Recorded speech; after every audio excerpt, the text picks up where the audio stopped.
Profesor Erwin es docente e investigador. Ha estado encargado de los cursos Autoorganización del Aprendizaje y Educación Autodirigida, Alternativas del Aprendizaje Autónomo en la Educación Superior en la Universidad Nacional. Es miembro del Observatorio de Juventud de la misma universidad y es coordinador del proceso de investigación-acción sobre educaciones alternativas y educaciones sin escuela en la misma universidad. El profesor Erwin tiene muchísima experiencia, tiene una amplísima experiencia en educaciones alternativas y en educaciones sin escuela, por lo que agradecemos su presencia. Erwin, muchísimas gracias por acompañarnos en la sesión de hoy. ¿Estás por ahí? Sí. Entonces, te dejo con el público, es todo tuyo. Muchas gracias, Erwin. Buen día, gracias nuevamente gracias por la invitación. Veo que están grabando, entonces me toca reducir, me toca intentar pensar más las palabras, algunas categorías, algunos planteamientos. No alcancé a ir al baño a usar el cepillo de dientes, entonces estaba aquí comiéndome la arepa rápido, una hamburguesa y una chocolate que no he terminado.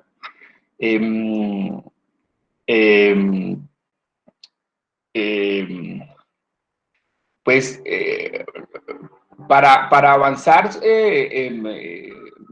considero pertinente para seguir avanzando, porque estas conversaciones con seguridad que ustedes están dando vienen de bastante tiempo atrás. Yo les sugerí revisar en detalle algunos materiales cortos, unos materiales bastante cortos, pero quizás pueden entusiasmar a cuestionamientos, a preguntas en torno a estos temas que nos convocan hoy. Entonces, para poder ir percibiendo de forma más cercana los tonos, los énfasis con los que a ustedes les parece que podamos hacer algunos planteamientos acá y algunos énfasis, les pido el favor que presenten inicialmente algunas consideraciones sobre esos materiales que sugerí, y si no tuvieron tiempo para ver los materiales, ¿qué consideraciones preliminares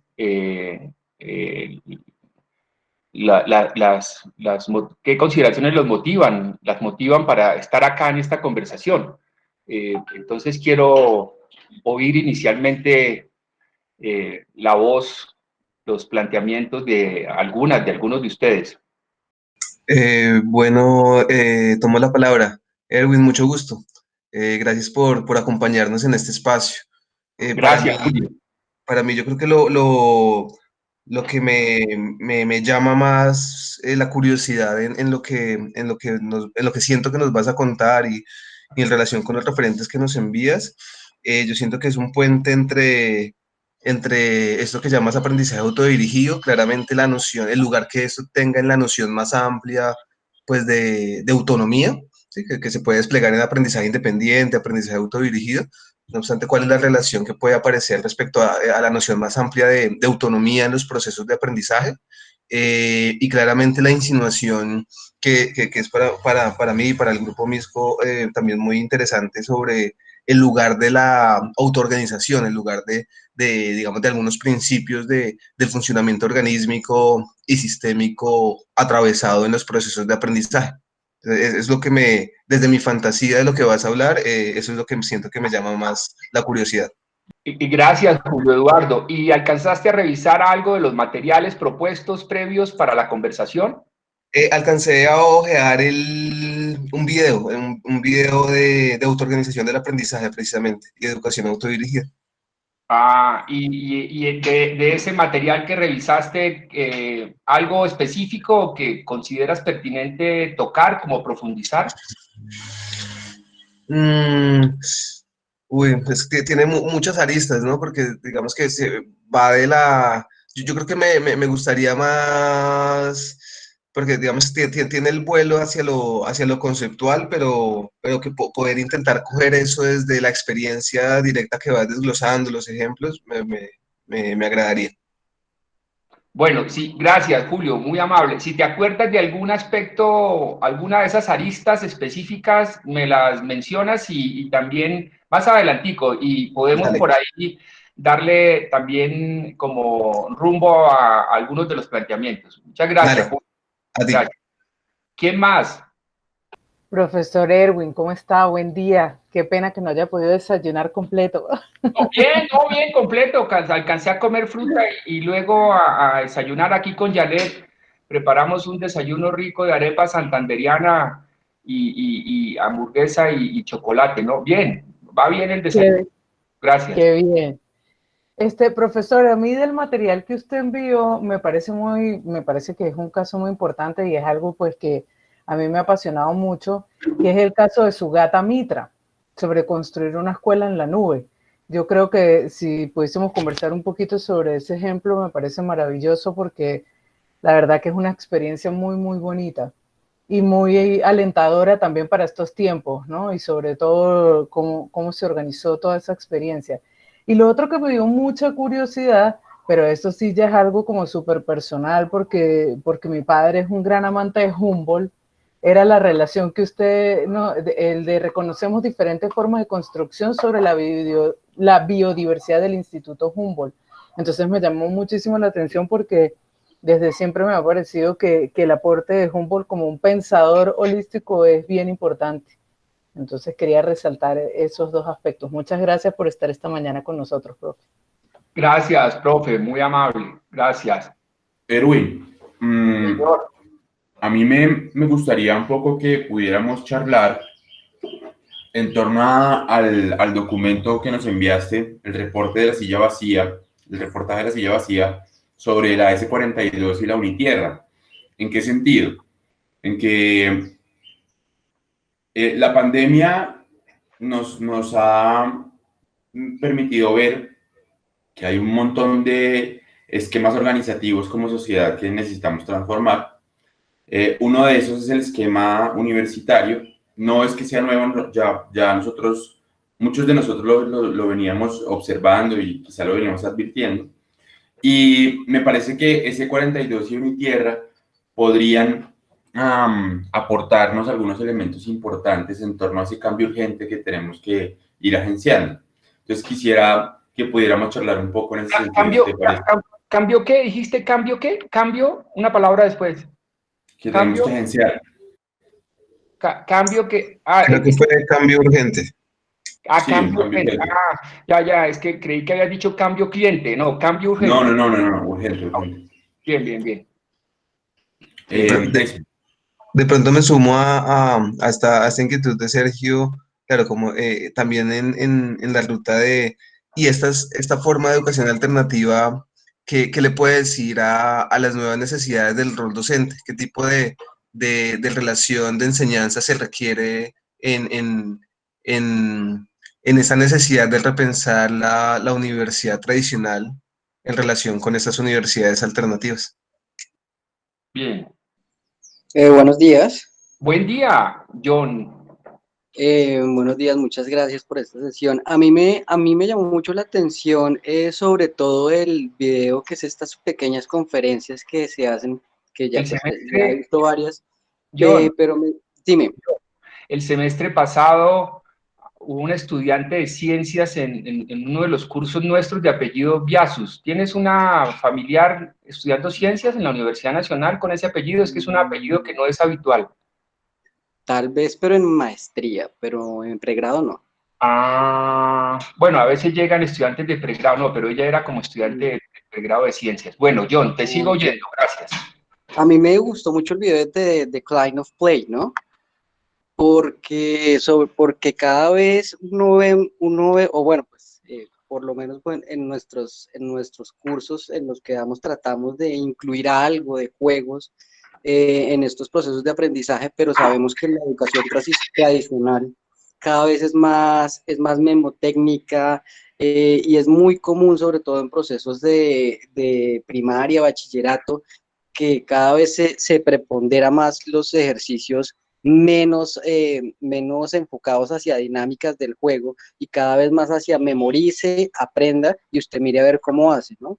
Y me pareció muy chévere como el que expone la idea, pues empieza por una cuestión muy básica y es, en sí casi todos los seres vivos aprendemos jugando y por qué si eso es tan básico para el aprendizaje lo olvidamos tan rápido, ¿no? Eso me pareció muy interesante.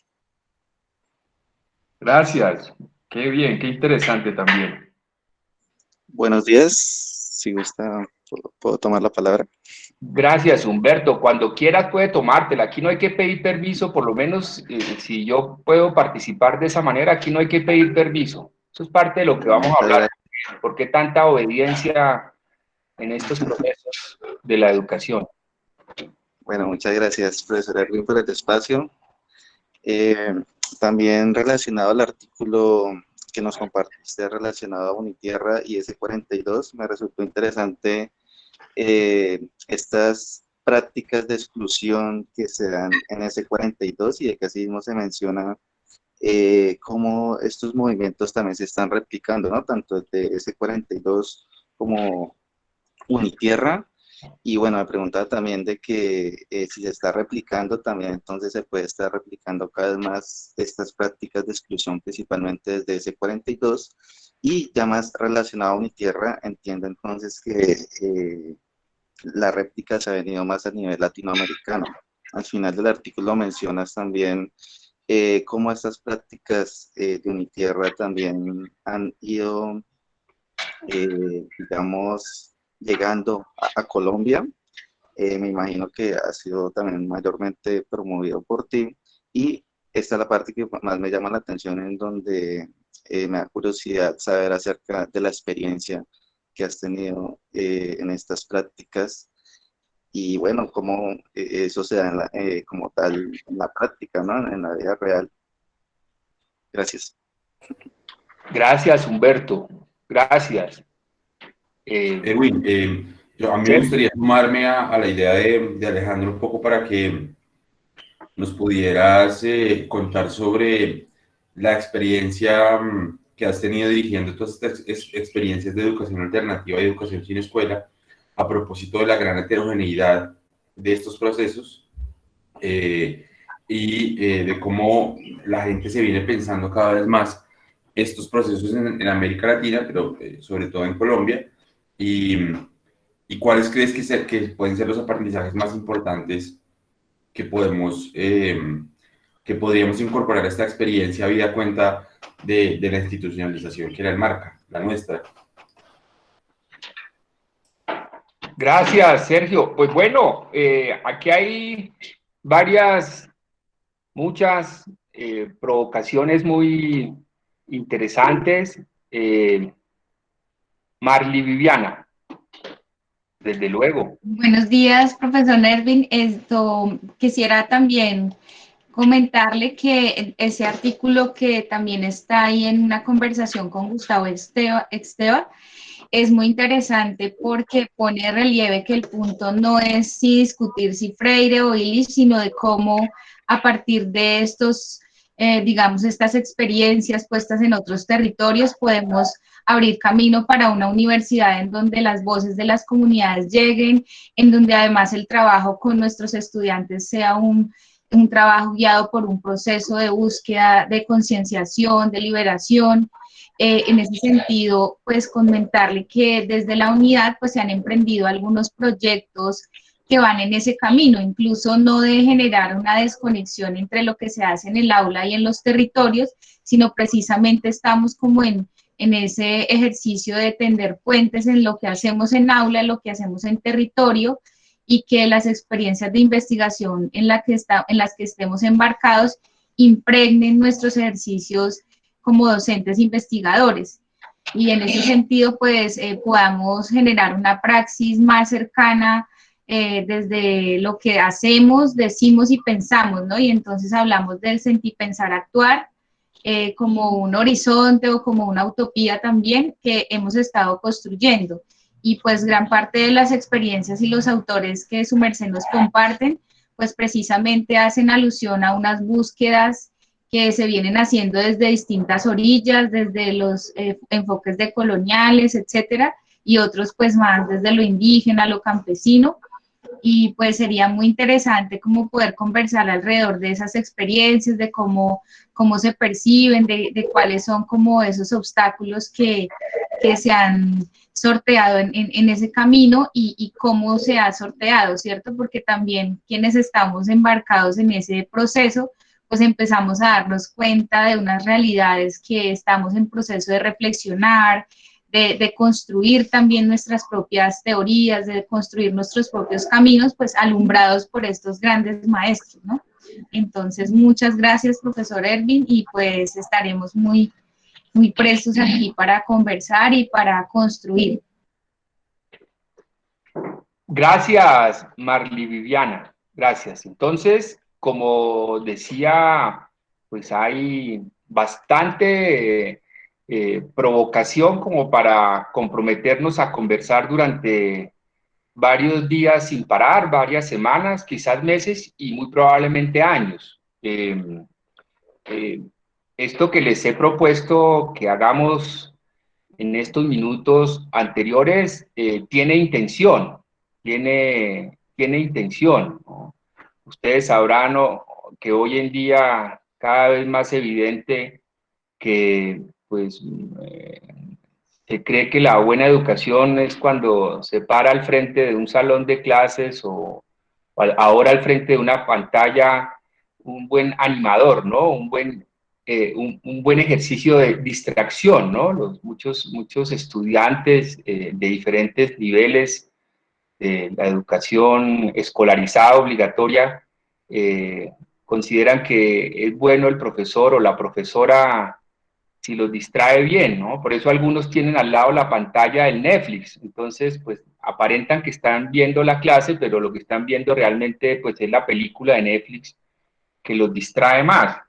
Entonces les habla alguien que está convencido que la teoría no está escindida de la práctica, ¿no? O sea, si vamos a hablar, vamos a intentar en este rato tan corto hasta las 10 de la mañana de hablar sobre teorías y prácticas no convencionales de aprendizaje y educación, sobre modelos no convencionales de aprendizaje y educación, modelos de autoorganización del aprendizaje y educación autodirigida, pues entonces tratemos de ponerlos un poco en práctica, pongámoslos un poco en práctica.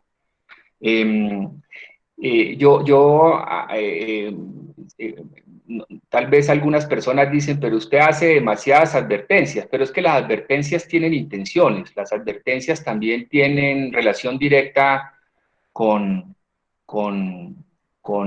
la revisión de la trayectoria de aprendizaje y educación, de podernos detener en esos detalles de las trayectorias de aprendizaje y educación que son las que nos permiten pues construir conocimientos verdaderamente relevantes. Entonces, en ese sentido, también la intención de oírlos un poco es para, como decía antes, de las 8 de la mañana, cuando empezamos a conversar con algunas y algunos acá, para pues afinar el tono, afinar... es un propósito que vengo haciendo hace muy poco tiempo y quizás esa es una razón por la cual durante bastantes años hicimos las condiciones para que se nos estigmatizara demasiado. Perdón, yo cierro aquí una ventana. Entonces, ahora pues nos invitan con mucha frecuencia a este tipo de encuentros, pero también los tonos cambian. Hace 3 o 4 días me invitaron a dar una charla a la Universidad Pedagógica Tecnológica de Colombia, a la UPTC. Entonces, algunos de los planteamientos iniciales, bueno, ¿qué tiene que ver lo que ustedes trabajan en contra del neoliberalismo, ¿no? Entonces, de una vez el tono es por ahí, porque parte de lo que se ha dicho de nuestro trabajo es que somos neoliberales y lo que estamos es buscando pues acabar con la educación pública en torno a estos modelos que estudiamos y que planteamos que es importante tener en cuenta en los campos de la educación. Los neoliberales dicen que somos comunistas, porque ¿qué es eso de la autoorganización? Que eso suena a comunismo y anarquismo, ¿no? Entonces vamos, cuando no se reproducen categorías y conceptos que vienen de generar certezas a las personas habitualmente, entonces estos son enemigos, son extraños, ¿no? Yo tengo una trayectoria que siempre me ha parecido pertinente buscar, identificar, estudiar los recorridos, los autores, la vida de los autores y las obras de esos autores y que de un lado y de otro lado lo cuestionan, ¿no? O sea, yo me apasioné hace ya una buena cantidad de años por la obra del gran maestro Ernesto Sábato, físico, matemático, porque pues en Argentina la izquierda decía que estaba al servicio de los milicos y los milicos decían que era comunista, ¿sí? Pero ese tipo de trayectorias son de bastante soledad, ¿no? Como dice el gran maestro Edgar Morán, la libertad y la soledad no son muy amigas. La libertad y la soledad son muy amigas. Lo que no son muy amigos es la libertad, la soledad y las relaciones, la aceptación, ¿no? La aceptación, lo que no son muy amigas. Entonces, yo quisiera también pedirles que en la medida que voy a ir presentando algunos otros planteamientos, ustedes se interrumpan cuando quieran para intentar hacer un poco más animada esta conversación y que también yo siga sacando el mayor provecho en términos de aprendizaje. Y para referirme un poco como a ese espectro que podríamos llamar filosófico, ideológico, en el que se están moviendo estos planteamientos, quisiera pues contarle que una persona que no es de mis afectos de ninguna manera es uno de los principales promotores en el mundo en este momento y es uno de los principales originadores de amplios debates sobre otras formas de entender el aprendizaje, y me estoy refiriendo al dueño principal de Tesla. Yo más o menos sé pronunciar español, yo no sé pronunciar otros idiomas, pues, hay artículos con mi nombre en otros idiomas, pero no sé bien qué dicen. Ahí tenemos un artículo en un libro común, por ejemplo, con Sugata Mitra, y yo le digo a los amigos y amigas que me ayuden a saber qué es lo que yo digo ahí en ese artículo, porque está en inglés, va también otro artículo en francés, y yo no sé qué dicen ahí. Entonces me estoy refiriendo a Elon Musk. Elon Musk, que no sé si se pronuncia bien así, desde hace varios años viene generando unos debates interesantes de seguir. Nosotros venimos siguiendo ese debate desde hace unos 12 años, desde la primera vez que le oímos el planteamiento a Bill Gates sobre contratar sin títulos. Me llamó mucho la atención. Hace 12 años estaba yo precisamente en una conferencia que me invitaron en Nueva York, y vino uno de los voceros cercanos de Bill Gates a mencionar el asunto. Recientemente, hacía pocos días lo había dicho, y yo pues todavía no lo había registrado. Poco para cortar este planteamiento, un mes y medio, tal vez menos, antes de esto que conocemos como la pandemia, Elliot Moss hizo un nuevo pronunciamiento, como los hace él en términos prácticos, hizo una convocatoria de personal para sus centros de trabajo en ingeniería e inteligencia artificial, y planteó que uno de los requisitos para presentarse a esa convocatoria es que no hayan pasado por una universidad y que ojalá tampoco hayan pasado por un colegio. Ya de tiempo atrás hay cada vez más evidencias, hay ya una empresa, una multinacional de enganche de personal, de recursos humanos, que se ha venido especializando en estudiar los cambios de sus clientes, las grandes corporaciones a las que le prestan servicio para enganchar personal, y dan reporte de 17 grandes corporaciones empresariales que no son empresas, sino grandes corporaciones que a su vez son dueñas de muchas empresas, que han retirado los títulos universitarios como un requisito para vincularse al mercado laboral, ¿sí? Mucho antes de ir en este punto de esto que estoy acá planteando, ya me habría interrumpido el profesor Pablo Abril, el vicerrector de la Universidad Nacional, que se ha venido interesando bastante, de forma muy lenta en la Universidad Nacional. Muchos de estos importantes profesores y profesoras se han interesado con lo que hemos venido haciendo, pero pues se ha tomado años, pero cada vez se están interesando más. Y ya me habría interrumpido el profesor Pablo Abril y me habría dicho, como me lo dijo en el primer foro que aceptó la invitación a venir ya hace unos 2 años, me decía, pero profesor Erwin, la misión de la Universidad Nacional no es formar personas para el trabajo, no es formar trabajadores. La misión principal de la Universidad Nacional es formar seres humanos para que vivan bien. Profesor Pablo, sí, eso es lo que dice el propósito formal misional de la universidad, pero pues seamos un poco más sinceros, preguntémosle a la mayoría de los estudiantes que llegan a la universidad y a qué llegan, a qué están buscando. No estoy diciendo todas y todos, pero uno de los propósitos principales de la mayoría es seguir reproduciendo el mito de la movilidad social.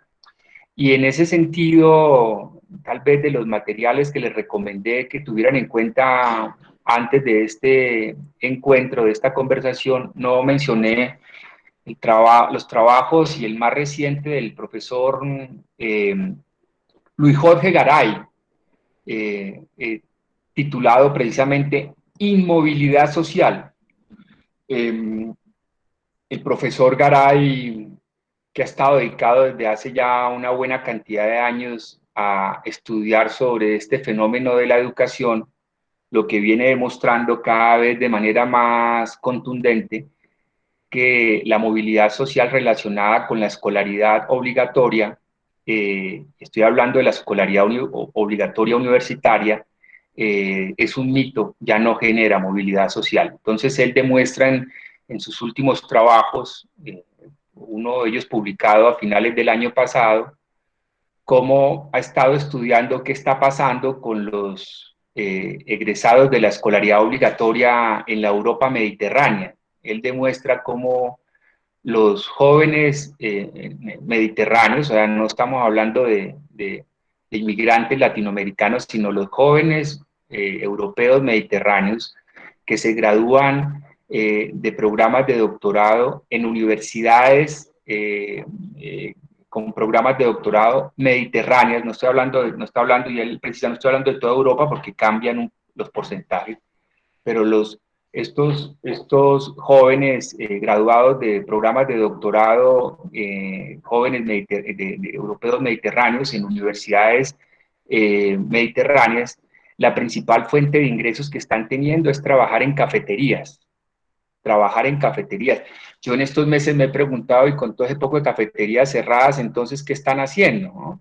Y también la respuesta en parte la tiene ese trabajo más reciente del profesor Luis Jorge Garay, donde demuestra que las posibilidades de esos jóvenes de emanciparse, entendido como dejar de vivir con sus familias, se está reduciendo. O sea, ya el porcentaje cada vez es menor de los jóvenes europeos que pueden emanciparse. Cada vez tienen que vivir más en la misma vivienda con sus familias porque no tienen las posibilidades de ingresos para emanciparse en términos de dejar de vivir con la familia. Esto lo planteo de esta manera porque pues, para tratar de tener un intercambio más localizado, más también con posibilidades de revisar evidencias, pues esa realidad del mercado laboral es una realidad contundente. Tengo una conversación afectuosa, una afectuosa discusión con el profesor Leopoldo Múnera, pues un destacado investigador en temas de política pública educativa, y pues le vengo planteando desde hace unos años que no es justo, no es justo seguirle diciendo a las familias pobres, decirle a las familias pobres colombianas que se sigan endeudando, que sigan sacrificándose, que sigan viviendo cada vez mal, cada vez peor, para que sus hijos e hijas traten de ir a la Universidad Nacional. No estoy diciendo a una universidad privada, la Universidad Nacional, que supuestamente es la universidad pública, que debería ser gratuita realmente. Y hacen todo un proceso de sacrificio, de endeudamiento para ir a la Universidad Nacional, y como dice el profesor Medina Gallego, la Facultad de Derecho, Ciencias Políticas y Sociales, dice, cuando le hago algunos de estos planteamientos y con el que también venimos construyendo una conversación, discusión afectuosa desde varios años, dice que él ha venido solicitando al Consejo Superior de la Universidad desde hace varios años que además de que en el título diga profesional en lo que sea, que abajo le pongan desempleado, porque pues los datos son contundentes, los datos son contundentes. Entonces, ¿por qué he venido haciendo estos minutos este planteamiento? Porque creo que 2 o 3 de ustedes se refirieron a ese artículo corto de divulgación. Yo tampoco sé escribir, así como no sé pronunciar palabras en otros idiomas, tampoco sé escribir. Eso es parte de la dificultad para moverme en el ambiente académico, científico, pero pues parece que hemos venido trabajando sobre algunos temas y planteando algunas ideas que son lo suficientemente atractivas para que no nos hayan marginado al punto de excluirnos. Al contrario, eso cada vez está generando más interés. Entonces, me refiero a esto que ustedes subrayaban hace un momento, porque pues hay que transformar realmente las instituciones educativas, hay que transformarlas de forma verdadera, ¿no? El profesor Javier Sáenz Obregón, es decano de Psicología de la Universidad de los Andes y un hombre que se dedicó desde hace años a la sociología de la educación. Muy probablemente ustedes tienen referencias de él también. Él dice que todas las reformas a las instituciones educativas han fracasado, y es cierto, y no podemos seguir reproduciendo tanto autoengaño y tanto engaño. Las reformas a las instituciones educativas han fracasado. Yo quiero ponerles un ejemplo, entre otros, y quisiera hacerles una pregunta para que aquí no me sienta yo hablando tan largo solo. ¿Quiénes de ustedes han estudiado los orígenes de Coursera? ¿Por qué surgió Coursera? ¿Qué pasa hoy en día con Coursera? ¿Qué es Coursera? ¿Cómo se origina Coursera? ¿Qué ha pasado con Coursera y qué es hoy en día Coursera? ¿Han estudiado ustedes el tema de Coursera? ¿Qué es Coursera? ¿De dónde surge? ¿Por qué surge? ¿Quiénes lo financian? ¿Y qué es hoy en día Coursera? ¿Y por qué Coursera hoy en día no les interesa a los que principalmente financiaron Coursera? No, yo no tengo idea.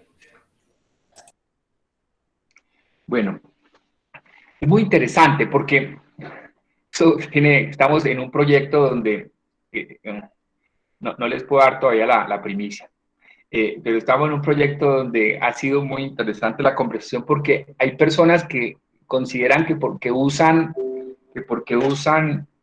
todas las redes sociales habidas y por haber, que usan Facebook, que usan Instagram, que usan Twitter, que usan TikTok y que usan yo no sé qué más cosas, creen que saben de redes sociales. Entonces, este proyecto ha implicado detenernos a hacer una especie de grupos focales sobre las personas que creen que son las redes sociales. Y la mayor gente cree que las redes sociales es lo que vemos aquí en la pantalla y no sabe todo lo que circula atrás en términos de data, ¿no? ¿Qué es lo que, cómo eso solamente son unas entradas para capturar datos, para estudiar, para que nuestro amigo calvo dueño de Amazon pueda saber inclusive antes de que una mujer esté embarazada, puede llegar a saber, hoy en día los algoritmos de Amazon pueden llegar a establecer cuándo una mujer, tal vez la probabilidad de que esté embarazada antes de que la misma mujer lo sepa. No sé si ustedes han revisado esos materiales que están circulando del Tecnológico de Massachusetts. Hay una línea de investigación de un grupo del Tecnológico de Massachusetts que está revisando específicamente el caso de Amazon. ¿Y qué es lo que hace Amazon? ¿Por qué Amazon crece tanto en términos del mercado? Entonces, detrás de todo esto, pues ahora con lo de la elección de este señor presidente de Estados Unidos, pues todo el tema del manejo de esos datos y cómo, cómo poder seguir manipulando a los consumidores, que son muy parecidos a los votantes y consumidores. Esto es muy parecido.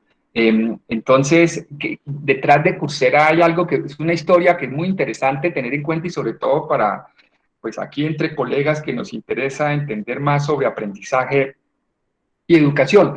Coursera, voy a decirlo de una forma muy sencilla también y muy coloquial. Si a ustedes les parece que estoy hablando de forma demasiado sencilla, coloquial, también puedo traer aquí unos relatos un poco más abstractos.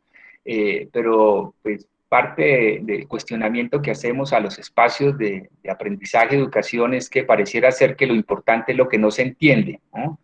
Y pareciera ser que lo importante es lo que está tan raro y tan abstracto que no tiene que ver con la vida concreta, ¿no? Y parte de lo que vamos a tratar de plantearles también en términos de preguntas, no de conclusiones, y quizás para ayudar a nutrir preguntas sobre las que ustedes trabajen para hacerlas más robustas, es si finalmente es que el conocimiento no tiene que ver con la vida concreta, ¿no? Y ahí hago, no se me va a olvidar lo de Coursera, ya hago un paréntesis. Yo desde hace varios años, y otra razón por la cual soy considerado un personaje incómodo en la Universidad Nacional, digo, pero ¿por qué no se hace una reflexión pública acerca de la epidemia antes de la pandemia? O sea, una de las razones por las cuales la Universidad Nacional no puede abrir su campus es porque la mayoría de los jefes de la Universidad Nacional, profesores y profesoras, son personas con bastantes enfermedades físicas y enfermedades emocionales. Esas son las razones por las cuales no se abre el campus, no empieza a abrir más el campus de la Universidad Nacional. Están tan asustados con este COVID-19. Pero desde antes de la pandemia hay una epidemia de enfermedades crónicas, físicas y mentales, emocionales de los profesores y profesoras más de planta, destacados de la universidad. Entonces la pregunta es, oiga, pero entre el grupo de gente de este territorio Colombia que supuestamente agregan, suman la mayor cantidad de conocimientos, porque una epidemia de tantos problemas de salud física y mental, o sea, ¿qué tiene que ver el conocimiento como lo plantea la misión de la Universidad Nacional, que tiene que ver el conocimiento con formar a los seres humanos para vivir bien, y que tiene que ver vivir bien, el mejor vivir, el buen vivir, que tiene que ver con un índice tan alto de enfermedades crónicas, físicas y mentales. Entonces, les habla alguien que está convencido que el conocimiento tiene que ver es con la vida concreta, con la vida concretica, ¿no? Y estoy refiriéndome a experiencias como las que ustedes mencionaban de la Universidad de la Tierra y París 42 o Escuela 42 París, ¿sí? O sea, ellos trabajan sobre cosas concretas, sobre temas concretas, sobre preguntas concretas. Por eso surge Coursera. Coursera surge porque, pues, grandes corporaciones, especialmente corporaciones que tenían relación muy directa con proyectos de lo que llaman tecnología digital, ¿no? Porque la gente habla de tecnología y piensa en el mensaje de los medios de comunicación masivas, y es: renueva tu tecnología, no te quedes atrás. Entonces va y se endeuda y compra el celular de moda. Yo no podía creer que las personas pagaran un celular a 24 y más cuotas, hasta un día que estaba resolviendo un asunto de mi teléfono hace como un año, y una persona que estaba en la ventanilla al lado estaba pagando un teléfono a 24 cuotas. Yo digo, ¿esto qué es? ¿Dónde estamos? Esto no tiene solución. Bueno, ya estamos viendo, la pandemia está ayudando a algunos pocos, pero bueno, que esto quién sabe para dónde es que vamos realmente. Entonces, estos grandes empresarios dijeron: oiga, pero si tenemos todas estas herramientas, si tenemos todas estas herramientas hoy en día digitales, ¿por qué tenemos que seguir licenciando a nuestros ingenieros, pagándoles esas comisiones para que se vayan a los campus de estas universidades, si ya podríamos hacer eso de otra manera utilizando estas tecnologías? Coursera nace para hacer programas de formación a ingenieros y empleados de diferentes niveles de estas grandes corporaciones.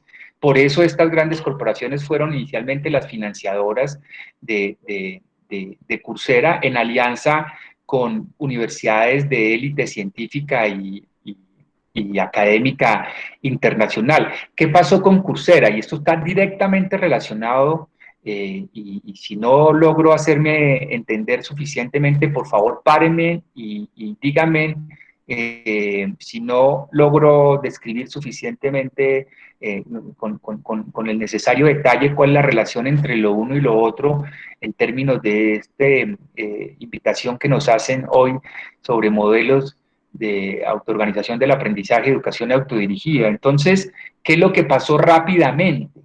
Lo que pasó rápidamente es que se juntaron, empezaron a dialogar más proyectos. Recordarán ustedes que hace unos años en las grandes corporaciones empresariales se hablaban de los proyectos de gestión del conocimiento, que eran proyectos que estaban, algunos de ellos estudiando de forma intensa, sistemática, sobre teorías del aprendizaje. Por ejemplo, uno de los referentes que ha tenido en cuenta, muy probablemente muchos de ustedes saben de ese proyecto, el Proyecto Cero de la Universidad de Harvard. El Proyecto Cero de la Universidad de Harvard, desde hace más de 60 años, demostró que los presupuestos principales en que está montada la educación escolarizada obligatoria son presupuestos equivocados. La enseñanza obligatoria no contribuye a aprendizajes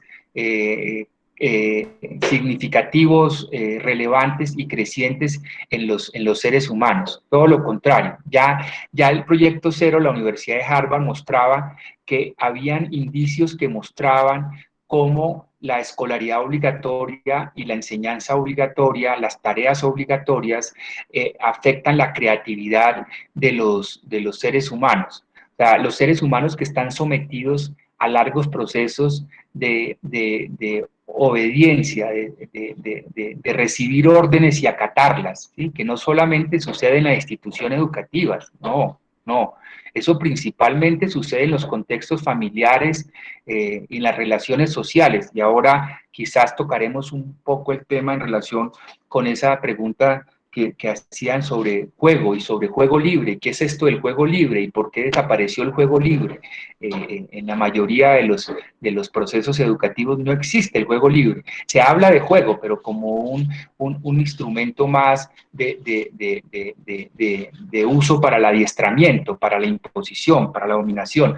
Entonces les decía que fueron encontrándose estos proyectos y estos proyectos de gestión del conocimiento y proyectos de aprendizaje en estas grandes corporaciones que le han dedicado muchísimos recursos a entender esto, muchísimos recursos a entender sobre la creatividad, ¿sí? Sobre la creatividad. Se dieron cuenta que Coursera terminaba siendo más escolaridad obligatoria, pero a través de estas máquinas digitales, ¿sí? Hoy en día, Coursera no es un proyecto importante para las grandes corporaciones, es un proyecto importante para las universidades que fueron socias iniciales para seguir vendiendo cursos y aunque ha generado, ustedes saben, toda esta dinámica creciente y rapidísima de los cursos masivos en línea, ¿no? Me imagino que ustedes han estado estudiando el fenómeno, que pues Coursera es uno de los masificadores del asunto, y efectivamente las grandes corporaciones hoy en día le ponen atención a esas, lo que se conoce también en el campo del estudio de estas transformaciones, lo que algunos llaman innovación educativa, el mercado de las microcertificaciones, ¿no?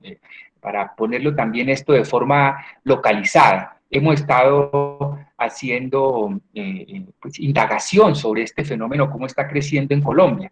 Hoy en día hay muchachos de colegios de élite académica y de élite socioeconómica en ciudades como Bogotá, colegios como el San Carlos, por ejemplo, ¿no? Donde que habitualmente la mayoría de sus egresados, no todos, pero la mayoría van a los programas de ingeniería a la Universidad de los Andes o a universidades internacionales. Muchos de esos pelados ya no van a la Universidad de los Andes ni van a las universidades internacionales. O sea, los pelados ya tienen la suficiente información, están en un contexto cultural, en un contexto les llegan los datos suficientemente cualificados que les demuestra que no vale la pena meterse a un programa de 5 años. ¿Para qué meterse a un programa de 5 años? ¿Para qué meterse a un programa de 4 años y medio de estos programas convencionales en ingenierías y en muchos de estos campos?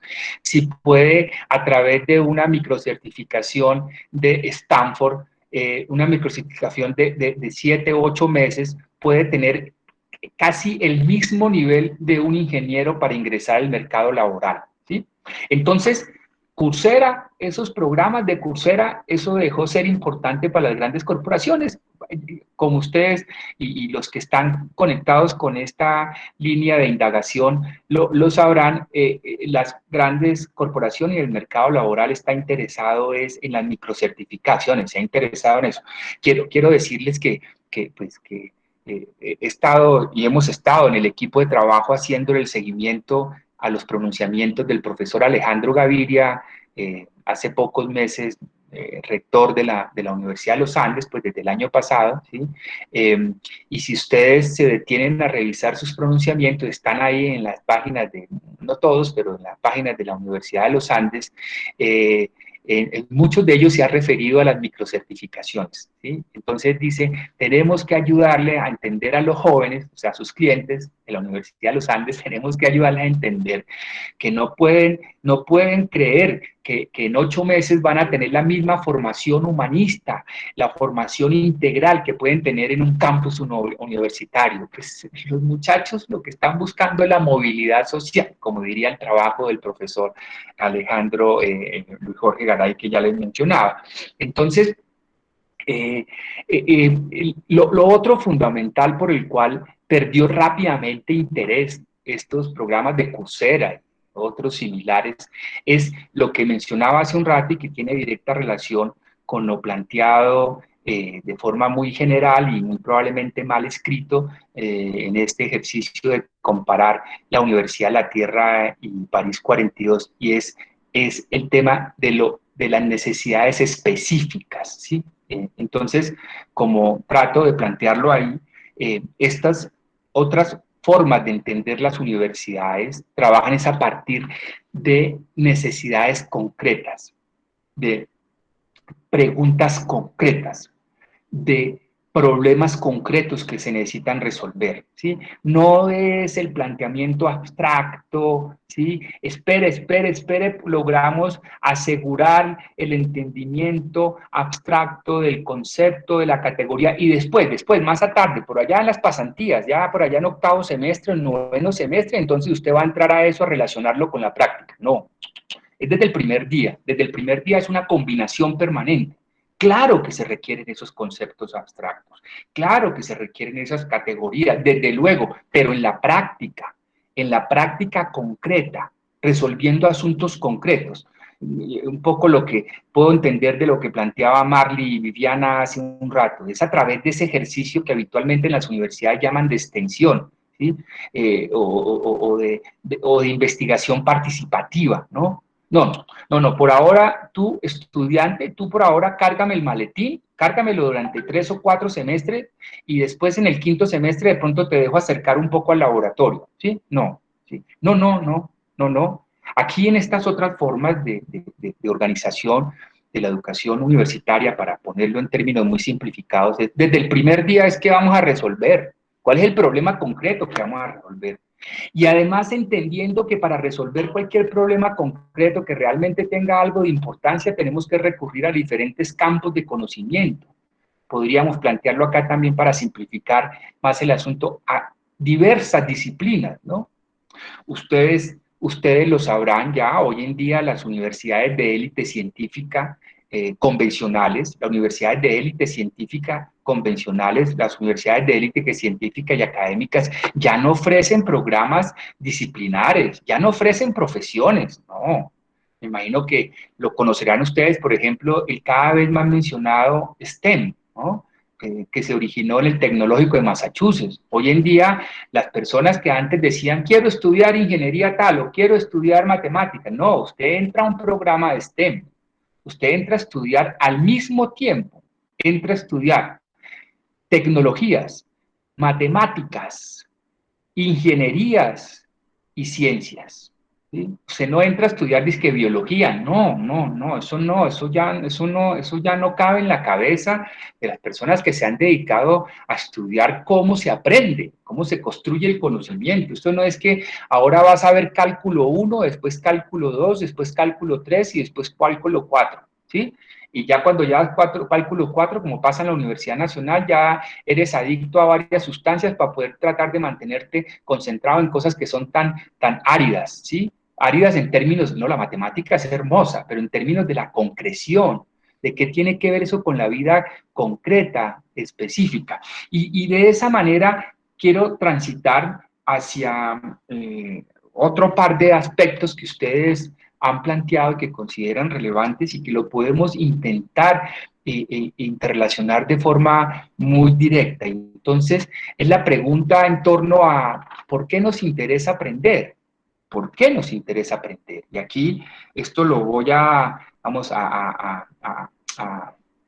mencionar en términos también de preguntas como las que hacían acerca del trabajo del profe Sugata Mitra, y en relación a lo que se decía también de la experiencia mencionaba la profe sobre el Instituto Humboldt, que tiene relación con el proceso de Mateo Hernández y de otras personas procesos que estamos sistematizando, casos que estamos sistematizando, porque las personas, muchas personas solamente, pues, o a veces ni así, pero necesitan de descripciones detalladas de experiencias de aprendizaje que han sido verdaderamente alternativos a la educación, ¿no?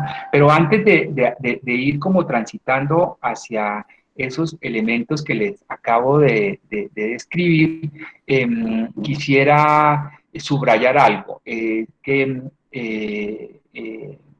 buena parte de lo que he dicho anteriormente tiene que ver con un propósito en el que estamos trabajando y es ayudar a transformar las instituciones de educación. Necesitamos ayudar a transformar las instituciones de educación.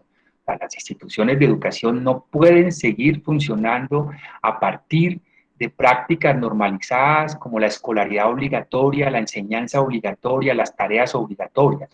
Y después de decir esto, voy a ir avanzando en lo anteriormente dicho. O sea, ¿cuáles son por qué nos interesa aprender? ¿Qué es lo que nos mueve a aprender? ¿Qué es lo que nos mueve a aprender?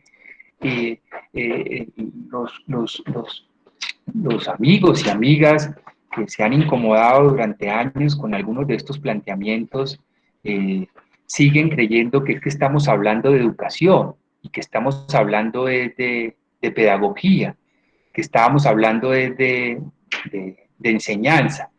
La semana pasada tuve una reunión antepasada, al principio de la semana pasada, sí, o antepasada, tuve una reunión con una de las asesoras, con un par de asesoras de la dirección académica de la Universidad Nacional. No sabía bien por qué sucedió esa reunión, no sabía, y como a veces no logro ser suficientemente prudente, entonces una de las asesoras es doctora en educación por allá en esas universidades importantes extranjeras. Entonces utilizó el concepto pedagogía, ¿no?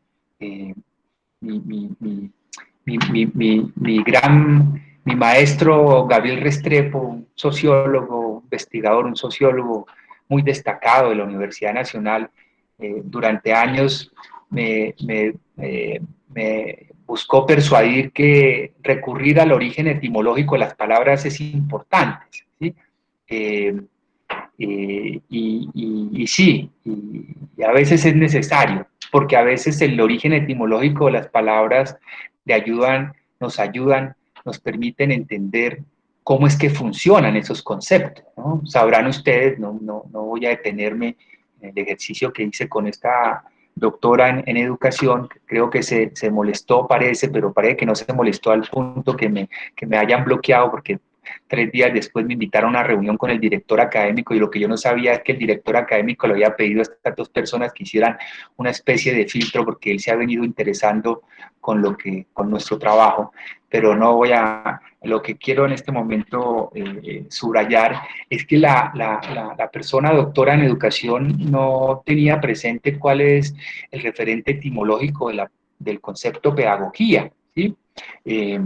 Y imagino que muchos de ustedes lo sabrán, ¿no? Pedagogía está conformado por en dos partes, que es pues niño y es conducir, ¿no? Es el niño y conducir, ¿no? La pedagogía, Paidos y Again. ¿Y quién hacía la pedagogía? El pedagogo, ¿sí? ¿Quién era el pedagogo? ¿Sí? El que conducía al niño. Y en la práctica, ¿qué era eso? Era un esclavo que llevaba al niño muchas veces arrastrado hasta el lugar donde le imponían la enseñanza y que era el encargado de que no se escapara del lugar donde le imponían la enseñanza, ¿sí? Entonces, pues vale la pena preguntarse si eso ha cambiado, Entonces, cuando entramos en estas discusiones con el profe Gabriel Restrepo, me decía, Erwin, pero es que enseñanza etimológicamente tiene que ver con mostrar el signo. Profe, sí, mostrar el signo no es imponerle a la gente que tiene que estudiar ese contenido porque le va a hacer un quiz al otro día y si no pasa el quiz entonces pierde el parcial y después pierde el curso y después tiene que pagar por el supletorio y bueno, o sea, enseñar, mientras que pedagogía parece que sí sigue siendo lo mismo, enseñar ya no es mostrar el signo, en muchos casos, claro que sí. Claro que hay profesores y profesoras en todos los ámbitos de la escolaridad obligatoria que salvan vidas, desde luego que sí, salvan vidas. Si el propósito, como lo dice el profesor Alejandro Sanz de Santamaría, les recomiendo mucho rastrear también el trabajo de él, el profesor de la Universidad de los Andes, profesor con mucha experiencia, es bastante emocionante cuando él en una de sus charlas TED cuenta cómo se tardó 20 años para poder entender el verdadero sentido de la educación. ¿Cuál es el verdadero sentido de la educación? Dice, verdadero sentido de la educación es construir verdaderos vínculos de afecto con entre las personas que se encuentran en el espacio educativo. Ese es, ¿no? Y él muestra en su trabajo de investigación, tanto en la Universidad de los Andes como en muchas otras universidades donde trabaja en Estados Unidos en programas de doctorado y otros, muestra cómo cómo sufren los estudiantes en las universidades, cómo sufren los profesores y profesoras, cómo sufren los administrativos también, cómo sufren los egresados de la Universidad de los Andes con toda esta lógica de lo que nos parece pertinente recurrir a la categoría de escolarización, ¿no? Y diferenciar escolarización de escolaridad, que están directamente relacionadas. Escolarización entendida como la reproducción del pensamiento único, ese que nos hace creer que venimos al mundo es a buscar progreso, desarrollo, éxito, fama, poder, ¿sí? Y esos procesos de escolarización obligatoria no suceden principalmente en las instituciones educativas, principalmente suceden en las familias, principalmente suceden en las relaciones sociales y luego en la escolaridad obligatoria, es decir, en las instituciones educativas se refuerza. Entonces, lo que demuestra el profesor Alejandro Sanz Santamaría es cómo sufren, o sea, cómo muestra con datos concretos. Y antes de devolverme a lo anterior planteado, a finales del año pasado la Universidad Javeriana presentó un estudio, un trabajo conjunto entre psicología, economía y administración de la Universidad Javeriana, investigadores, trabajo interdisciplinar, entrevistaron a profundidad a empleados de grandes empresas, de grandes compañías que operan en Colombia, que tienen ingresos de más de 60 millones de pesos mensuales. El 92%, 93% de esas personas manifiestan explícitamente que aborrecen lo que hacen, que no les gusta para nada lo que hacen, pero lo hacen por 60 millones de pesos y hasta ahí ya el asunto es bastante grave. El 80 y pico, 83, 84%, no soy bueno para recordar cifras, tiene problemas agudos de enfermedades físicas y emocionales, pero por los 60 millones de pesos lo hacen, ¿sí? Después van y se suicidan a los pocos meses, a los pocos años, o mueren de esas enfermedades crónicas bastante trágicas, que cada vez hay más data para también entender si quiere uno relacionar estos temas. Entonces, en este sentido, y aprovechando esto que he venido planteando, y nuevamente insistiendo en la pregunta, ¿por qué aprendemos? ¿Sí? Creo que uno de los materiales que les recomendé tiene que ver con un estudio, John Holt, que es como uno de los referentes más importantes en el mundo anglosajón sobre este fenómeno que se conoce y que hay que mirar con mucho detalle y hay que mirar los riesgos de ese fenómeno, que son muchos, que conoce como el homeschooling o la educación en casa.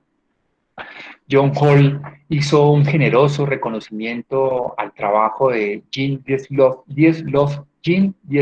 el concepto del continuum. Dice John Holt que si hubiese un trabajo de investigación que pudiera cambiar el rumbo a este planeta, podría ser ese trabajo de investigación. Eso lo dijo en los años 60. John Holt iba a encontrarse con Freire, con Ivan Illich, con Paul Goodman, con Rancière, con Remier, la escuela muerto, Rancière, el maestro ignorante, Ivan Illich, las sociedades escolarizadas, pues Pablo Freire no hay necesidad de decir nada más de él, y John Holt y muchos otros de estos pensadoras se reunían en los años 60 en el CIDOT de Cuernavaca. Importante intentar rastrear, indagar sobre eso que pasaba en los años 60 ya es muy interesante. Y John Holt dijo que ese trabajo le podía cambiar el rumbo al planeta. ¿Qué es lo que demuestra ese trabajo? Ese trabajo demuestra que los niños y niñas llegamos al mundo con todo lo necesario para poder aprender y convivir, con todo lo necesario para ir a avanzar en el aprendimiento, en el aprendizaje y en la convivencia, ¿sí? Y de una manera un poco más precisa y combinándolo con otros trabajos, les recomiendo mirar esto que ha venido mostrando cada vez más la familia Stern, la familia de Arnold Stern y sus hijos André Stern y Bertrand Stern, sobre precisamente creatividad y juego libre. y la relación con el entusiasmo y las motivaciones intrínsecas.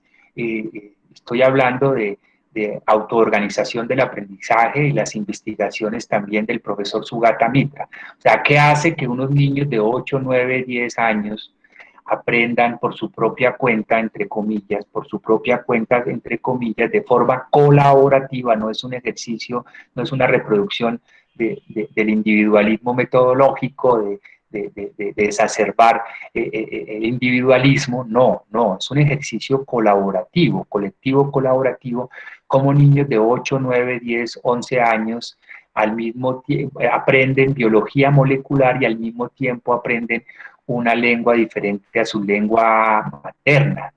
Pues a partir de sus motivaciones intrínsecas, a partir de sus verdaderos entusiasmos, de sus verdaderas ganas de aprender, no de que la mamá y el papá los obligan a aprender y luego los obligan a ir a una institución educativa para que otro adulto, o hombre o mujer, le imponga un poco de contenidos. Y luego, cuando cada semestre, cuando llegan los estudiantes al curso que hacemos sobre autoorganización del aprendizaje, educación autodirigida en la Universidad Nacional, la mayoría de estos estudiantes con altos rendimientos académicos, porque como ustedes sabrán, una de los procesos perversos de administrativos y académicos de lugares como la Universidad Nacional es que los estudiantes que pueden escoger las selectivas a su gusto en los primeros momentos de inscripción son los estudiantes con los más altos rendimientos académicos, o algunos casos especiales de reintegro, programas de frontera, que son muy pocos, pero entonces la mayoría que llegan al curso, porque el curso se llena muy rápido, son 25 cupos este semestre, ya pidieron que diéramos 10 sobrecupos, ya hay 35 personas en el grupo, porque el ejercicio que hacemos es un ejercicio de revisión detallada de la trayectoria de aprendizaje y educación, en relación con lo que mencionaba hace un momento. Estos estudiantes llegan no sé si les compartí un relato desde hace un tiempo y buena parte motivado por el profesor Alejandro Sanz de Santa María, me ha dicho: Erwin, usted tiene un material muy valioso, no lo siga ahí. Yo soy muy poco coleccionista, yo soy poco eso sistematizador en términos de escritura formal. Inclusive una de las sistematizaciones de relatos de estudiantes de este curso precisamente la hizo el profesor Alejandro Sanz de Santa María y me dijo: Erwin, démelos en bruto, yo se los arreglo y se los mando y usted preséntelos en el foro. Hace como un año los presenté en un foro, algunos de estos relatos. Entonces son estudiantes que llegan hoy en día a este curso, estudiantes que están terminando programas de ciencias, ingenierías en la Universidad Nacional, y en las 4, 5 sesiones del curso empiezan a relatar y a entender por qué están ahí obligados por sus familias, están ahí presionados, muchos de ellos consumiendo sustancias de diferentes tipos para poder mantenerse concentrados y lograr esos rendimientos académicos, porque hace muchísimo tiempo, hace 18 años atrás, 19 años, muchísimo tiempo para su línea de tiempo, 19 años, 18 años atrás, a esos niños y niñas en este momento le dijeron: tiene que comer a esta hora, tiene que dormirse a esta hora, tiene que levantarse a esta hora, tiene que saludar de esta manera, tiene que ir a este ritmo, tiene que vestirse de esta manera, tiene que llevar el pelo de esta manera y tiene tal cosa. Y después va a otro lugar donde le dice: tiene que aprender a cortar el papel con la mano derecha, o también a veces para que se divierta con la mano izquierda, y después tiene que aprender a hacer este dibujito y después hacer este otro, ¿no? Ya que Sergio y algunos de ustedes creo que mencionaron, bueno, y usted en términos prácticos, ¿qué tiene que ver con este tipo de experiencia? Entonces me acabo de acordar, durante 2 años promovimos una comunidad de aprendizaje basada en el juego libre. Cuando yo estoy aprendiendo de este proceso hermoso, lo que denomino mi principal proyecto político, que es el paternaje desde hace 18 años.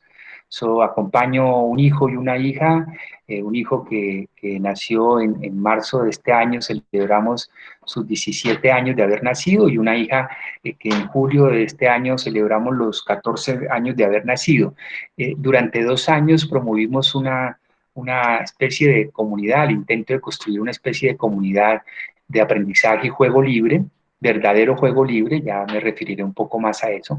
Verdadero juego libre no es juguemos un juego de mesa, ni ven, entonces yo los organizo para que ustedes jueguen niños y niñas. Eso no es juego libre. Eso no es juego libre.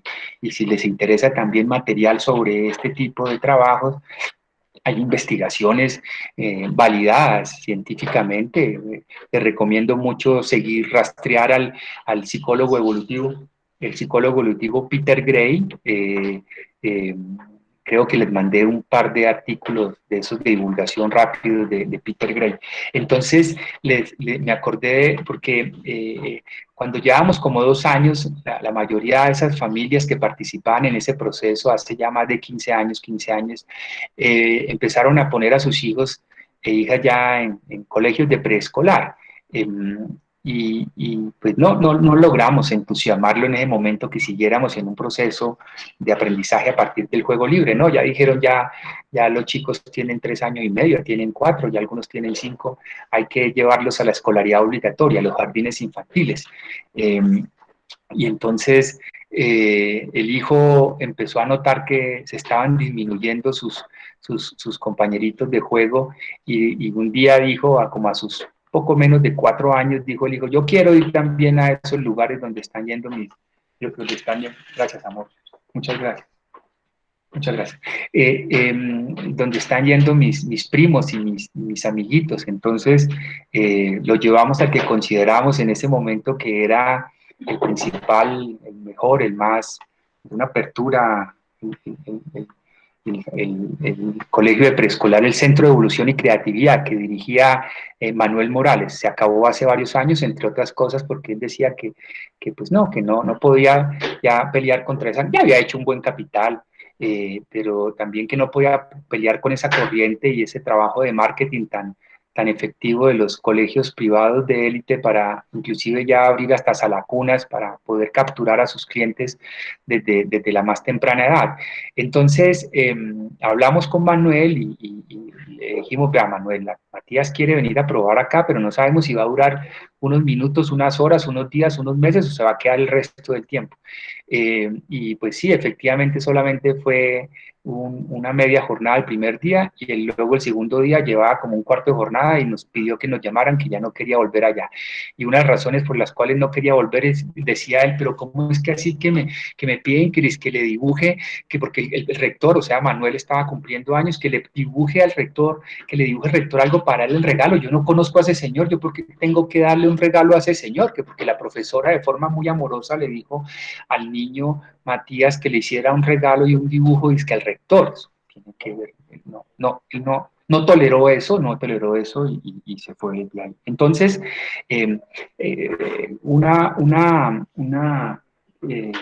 perdón un momentico, doy aquí un besito de saludo, ya, bueno.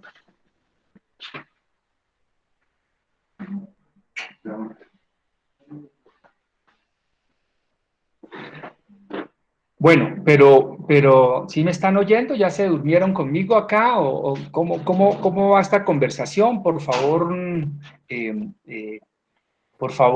críticas, cuestionamientos. Bueno, hay cosas que, digamos, es un poco la misma discusión.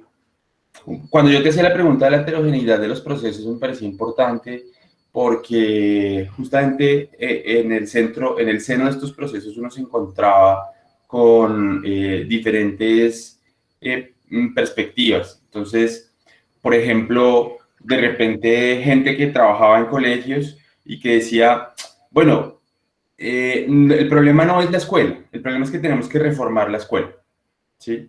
De repente había en la otra acera gente que estaba haciendo homeschooling, ¿sí? Y que estaba diciendo, no, el futuro es la educación sin escuela.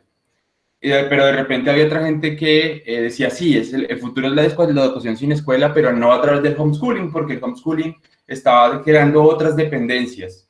Y había otra gente que estaba diciendo, bueno, aquí hay que crear otras cosas, pero hay que tener en cuenta que los niños tienen que socializar con otros niños, no puede ser una cosa individual, y por lo tanto los procesos alternativos deben ser comunitarios.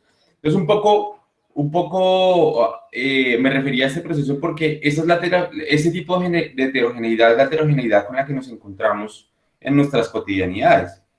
Entre otras cosas, en este momento, muchos de nosotros, estoy seguro, estamos muy interesados en los procesos que ya vienen señalando, pero sabemos que a través de nuestra cotidianidad, por ejemplo, entre otras cosas, tenemos un límite institucional, ¿sí? Ese es el primer límite, entre otras cosas. Otro límite es nuestra propia formación y nuestros propios procesos de crianza, por ejemplo. Sergio, ¿a qué te refieres con límite institucional? ¿A qué te refieres con eso? Pues que hacemos parte de una institución como la universidad. Mira, yo si me lo permites y puedo hablar con un poco más de crudeza, ¿no? No sé si he sido ya muy impertinente, pero si me lo permiten, yo no sé si aquí habrá algún directivo entiendo que ustedes están vinculados a una universidad privada, ¿no? Yo no sé si aquí habrá algún directivo, aquí habrá algún directivo de la universidad. Aquí habrá algún dueño de la universidad que tiene que pensar en términos de números, ¿sí? De números. Y les cuento que me he resistido a ser asesor de algunas personas que están trabajando ya en esta perspectiva que les voy a describir. Aquí estamos hablando de una oportunidad de negocio, ¿sí? O sea, experiencias como 42 o la Universidad de la Creatividad de Australia o la Universidad de la verdadera productividad de Japón. Aquí lo que estamos hablando es de una oportunidad de negocios. Un dueño, una persona que toma decisiones estratégicas en una institución educativa, universidad, entiéndase universidad, que logre tener una perspectiva, digamos, amplia de lo que es el aprendizaje y la necesidad de transformar la educación, lo que tiene entre manos es una gran oportunidad de negocio, ¿sí? O sea, seguir creyendo que la educación y que el aprendizaje se reduce a las prácticas, los ritos de control y de imposición, es perder buena parte del mercado, ¿sí? Construir unos programas, construir una oferta de construcción de conocimiento para tratar de hacerle resistencia a hablar de educación, que educación es una máquina de imposición. Construir una oferta de conocimiento grande, transdisciplinar, ¿sí? Es una oportunidad de negocio, es una oportunidad de negocio. Es una oportunidad, o sea, seguir creyendo que son las áreas curriculares, que son los currículos, que son los departamentos, que son las facultades de forma tradicional, convencional, que pueden seguir orientando la educación de calidad, es una grave equivocación. Por eso entro hablándoles de Elon Musk, ¿no? O sea, yo no les estoy hablando yo no les he hablado, y si quieren les hablo de las que he tenido la oportunidad de visitar, digamos, las comunidades, las asociaciones campesinas, indígenas, artesanales que están vinculadas a la Universidad de la Tierra en Oaxaca y en otras experiencias de universidades de la Tierra. No, yo le estoy hablando de Tesla, ¿sí? Y le estoy hablando de Hilton, y le estoy hablando de la Monsanto, y le estoy hablando de ellos no creen en el tránsito convencional ya de las personas formándose en diferentes programas que están construidos a partir de esas limitaciones disciplinares que en el mejor de los casos dialogan 2 o 3 disciplinas de una misma facultad, en el mejor de los casos, porque lo que hay es mucha simulación de esos diálogos. Entonces, Sergio, cuando tú dices las limitaciones institucionales, no sé si te refieres a eso o te refieres a otras cosas. O sea, un visionario de negocio de la educación, un visionario de un empresario de la educación, un empresario de educación, estaría aquí encontrando una línea de trabajo, de innovación para hacer crecer su empresa.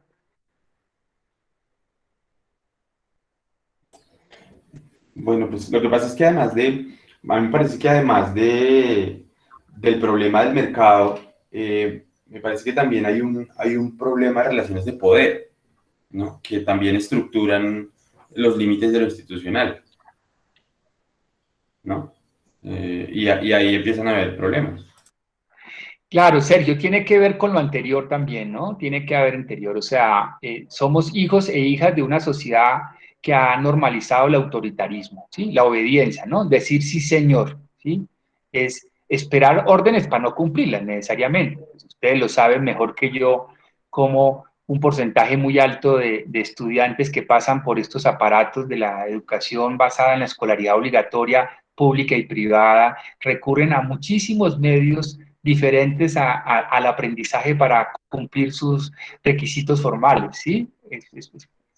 Es eso. Entonces, claro, esto implica, y ahora, si usted me lo permite, y tratando de ser también un poquito más sincero, pues en términos prácticos, ¿qué es lo que quieren las grandes corporaciones? Gente muy creativa, pero obediente. Gente muy creativa, pero obediente. O sea, gente que esté dispuesta a acabar con su vida trabajando para las grandes corporaciones.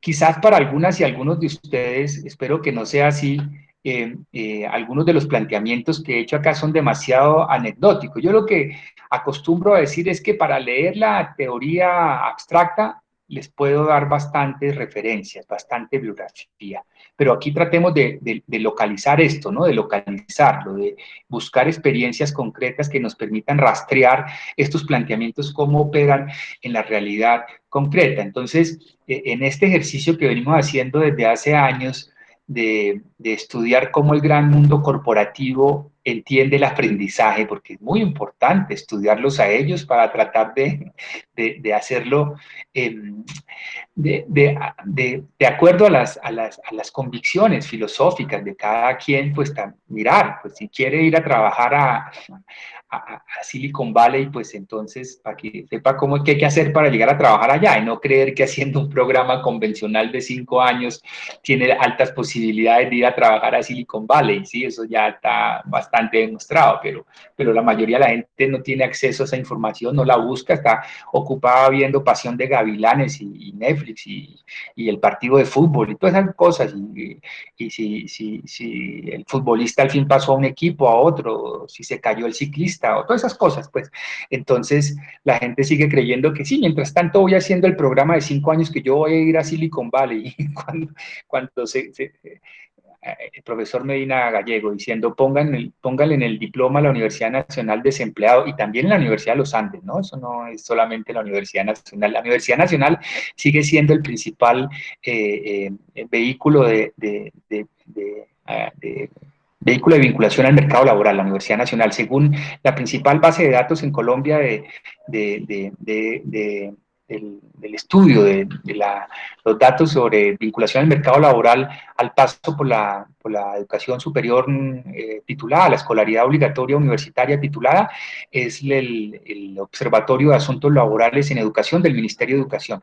En los últimos 2 años he tenido acceso a esa data porque un funcionario del ministerio con vínculo muy estrecho con el observatorio, me contactó precisamente hace como unos 2 años y me decía, vea, profesor, yo lo vengo siguiendo hasta hace un tiempo, mi hijo mayor, soy papá de 3 hijos, mi hijo mayor está a punto de terminar el bachillerato, ¿yo cómo le voy a decir que haga un programa convencional? Si lo que usted dice es cierto, yo quiero invitarlo a que nos sentemos acá, que revisemos estos datos, porque no sé si usted los ha revisado con suficiente detalle, pero venga, miramos acá los datos que tenemos. Es muy fácil lo que ellos tienen acceso a los números de cédula de todas las personas que se gradúan de las universidades en Colombia y con ese número de cédula tienen acceso a toda la información del sistema de seguridad social. Entonces ellos saben dónde y cuánto están contribuyendo al sistema de seguridad social. Eso es contundente ese dato, contundente, ¿no? Egresados de la Universidad de los Andes, que les crean la expectativa de que su primer empleo va a ser de ingresos alrededor de 2.800.000 pesos, trabajando por menos de 1 millón de pesos, ¿sí? Y más, no voy a detenerme mucho en eso. Entonces, en relación con lo que plantea pues, Sergio, sí, el asunto es una mirada mucho más, es una mirada mucho más como lo que tú lo que tú dices, ¿no? Es qué tipo de seres humanos somos en este momento. ¿Qué tipo de seres humanos? O sea, en muchos casos somos seres humanos gobernados. ¿Qué pasó acá? Me está abriendo aquí una... ¿Me oyen? ¿Me Sí. oyen? Sí, sí, Perfecto.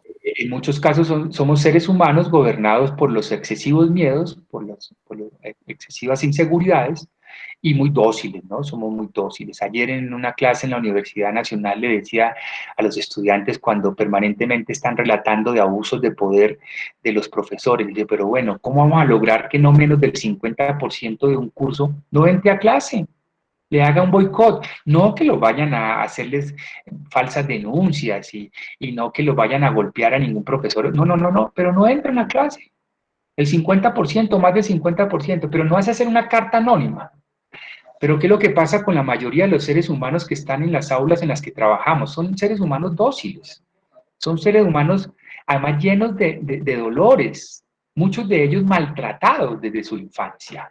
Entonces, por eso es tan importante que un investigador en ingeniería y economía como el profesor Alejandro Sanz de Santamaría diga, un investigador, un doctor, un hombre profesor de doctorado de universidades en Estados Unidos y en Europa, diga, el principal propósito de la educación es construir vínculos de afecto, vínculos de afecto. Y a través de esos vínculos de afecto es que podemos también construir conocimientos que sean pertinentes para lo que dice la misión de la Universidad Nacional. No conozco, discúlpenme, no hice la tarea de revisar más en detalle como los propósitos misionales de la universidad en la que ustedes trabajan, en la que están vinculados, pero pues son parecidos, ¿no? Es formar seres humanos para que vivan bien, que realmente vivan bien.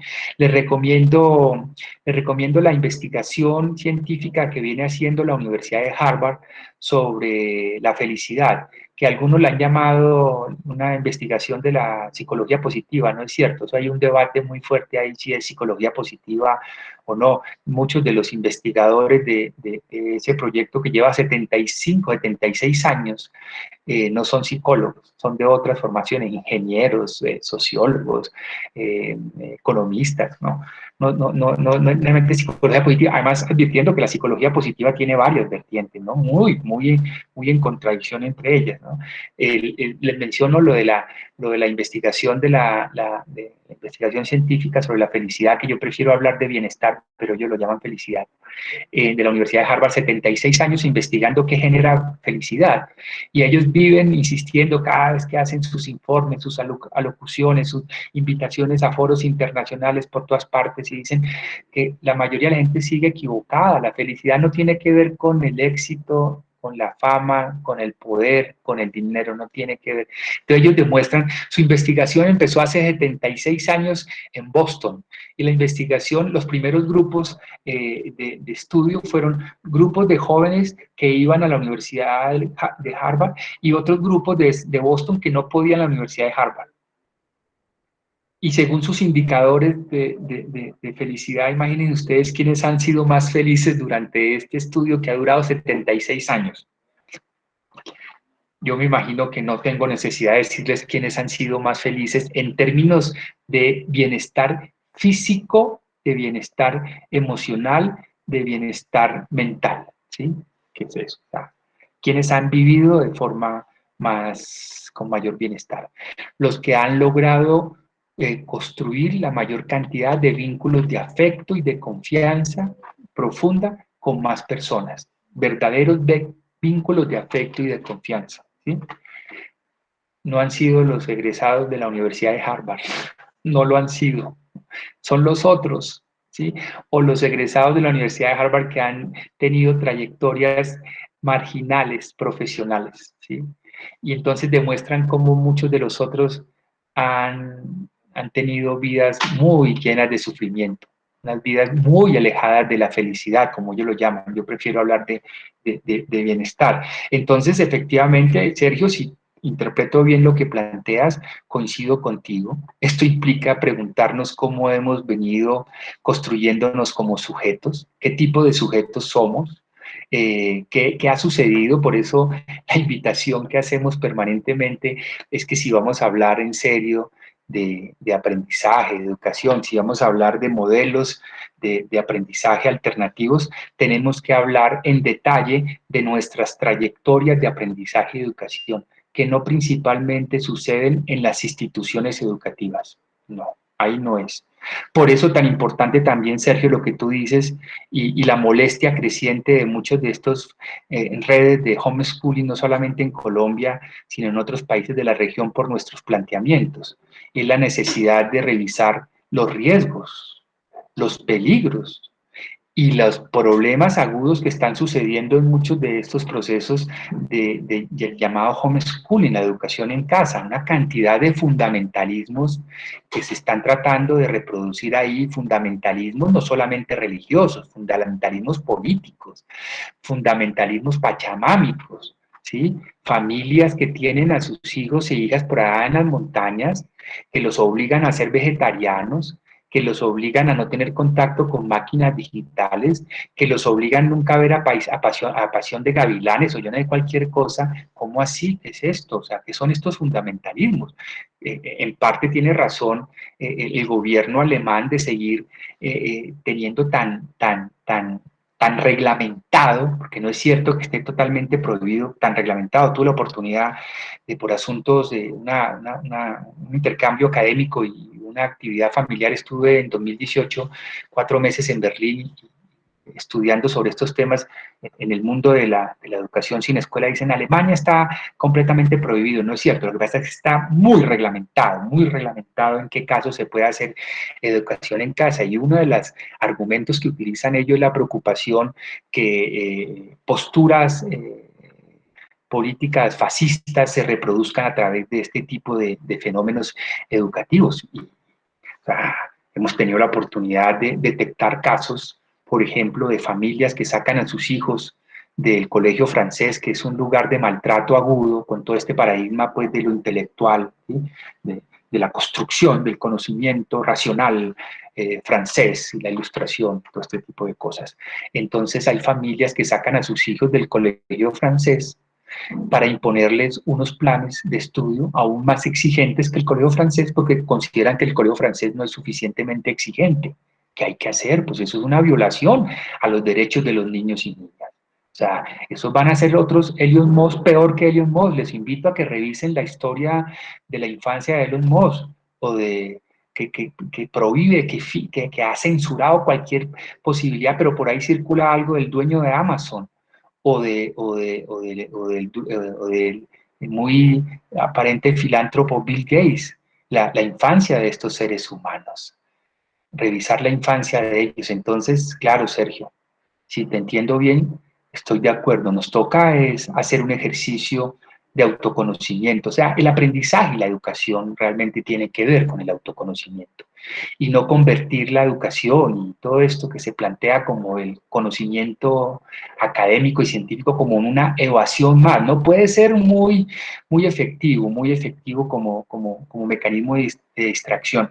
Hace pocos meses llegó un mensaje de la profesora Diana María Farías, la directora nacional de los programas de pregrado de la Universidad Nacional, y me dijo que quería hablar conmigo. Me pareció extraño porque una frase yo entendí más o menos, ya estoy preparada para hablar con usted, algo así, como que algo así entendí.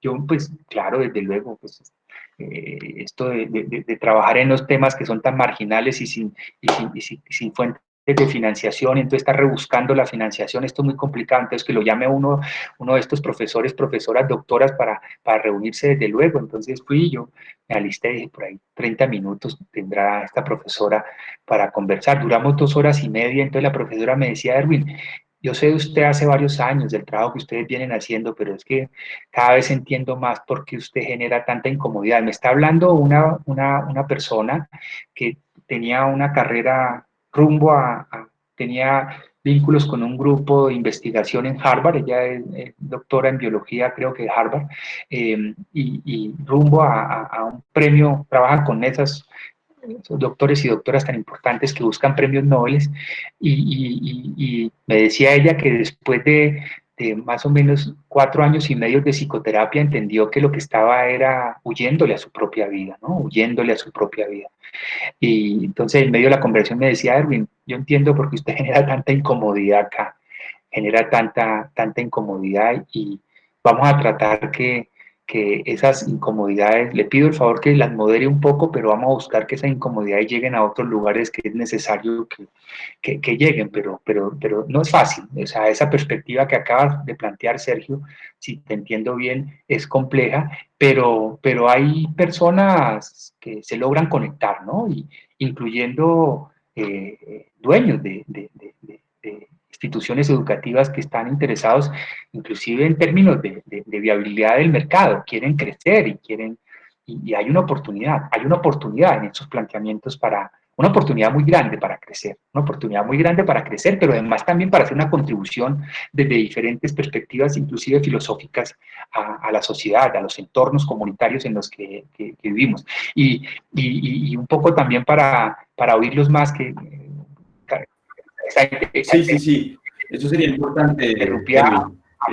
Un poco como que Gracias. Es un poco difícil porque hemos estado acostumbrados a que estos espacios hablan los ponentes y luego nosotros preguntamos. Hace parte de nuestras contradicciones a propósito de la obediencia, pero pues bueno, ahí estamos y ahí en eso caminaremos. Entonces, un poco para que los y las participantes sepan que pues es importante que puedan intervenir, hacer preguntas, comentarios, críticas. Erwin está acostumbrado a críticas fuertes en tonos elevados, así que ya tiene un blindaje, así que no se preocupen por eso. Profe Erwin, muchísimas gracias de verdad por sus reflexiones, porque de cierta manera me hacen sentir menos loca. Pero mi pregunta tiene que ver sobre una reflexión. A ver, voy a organizar mis ideas sobre lo que usted ha hablado. Uno, me parece importante, no lo dijo, no lo mencionó, no dio la primicia, pero creo que en algún momento de su discurso está hablando de la tecnopolítica y cómo eso está influyendo también en la virtualidad y todo esto que tiene que ver con redes sociales. Me parece súper importante. Además que siento que eso también atraviesa esta idea de educación general, no solamente para ser un tecnócrata, sino para ser un humano también, que me parece súper importante. A partir de esa idea, yo vengo reflexionando y escucharlo hoy para mí ha sido maravilloso, porque también siento que hay que rescatar un poco algo que nace en la Edad Media, y yo pues con esta idea del progreso, para mí la idea del progreso me ha vendido un poquito una falacia, es la idea de la educación en artes liberales, y no la educación en artes liberales entendida porque pues definirla también es un poco engorroso, hay muchas posturas acerca de las artes liberales, pero una educación en artes liberales para que sea liberadora, para que esté relacionada con la libertad. Entonces, en todo este proyecto que usted viene llevando y gestionando desde hace mucho tiempo, ¿ha tenido cabida algo como las artes liberales? La educación en artes liberales, para que ese ingeniero también sea humano, para que ese ingeniero también, y sobre todo algo que me ha parecido maravilloso de su discurso es la claridad con la que usted habla de lo socioemocional. Y sí me gustaría conocer un poco en qué momento de su trayectoria usted dice, oiga, lo socioemocional nos afecta a estudiantes y a todos los actores educativos, como usted lo mencionó. Muchísimas gracias por todos sus aportes, profe. Gracias, profe. Yo sugiero varias intervenciones y luego miramos. Esta conversación, pues, es para toda la vida, ¿no? Pero porque las preguntas también generan, pues, conversaciones entre ustedes, nutren las conversaciones. Entonces, sugiero varias consideraciones críticas lo más sinceras posibles y luego, pues, cerramos un poco la conversación de hoy. Tomo la palabra. Muchas gracias, Erwin. Muy provocador y muy buenas punzadas las que también se tejen escuchándolo. Estaba pensando en esta propuesta de, digamos, lo que señalas de si a partir de Sanz de Santa María, pues aparece esto, ¿no? El propósito de la educación, que ya lo he dicho varias veces, pues está vinculado a la construcción de vínculos. En ese sentido, una doble pregunta. Entonces, ¿cuál es el rol o para qué el docente? ¿Qué características logra encarnar un docente que acompaña a eso? Y algo que nos ha preocupado mucho acá en la unidad de proyectos especiales tiene que ver también con las brechas que hay en la formación de docentes. Entonces, los docentes también atravesamos un proceso de recontrafragmentación, entonces a medida que más estudia, más nos alejamos de la experiencia, como tú lo has dicho, de autoconocimiento, de la experiencia personal y del vínculo con los demás, porque cada vez tenemos más máscaras de títulos para generar distancias con lo humano y con lo cotidiano. En ese sentido, ¿qué condiciones deberían atravesar también o tenerse en cuenta para formar docentes alineados con esas características que puedan surgir? Andrés.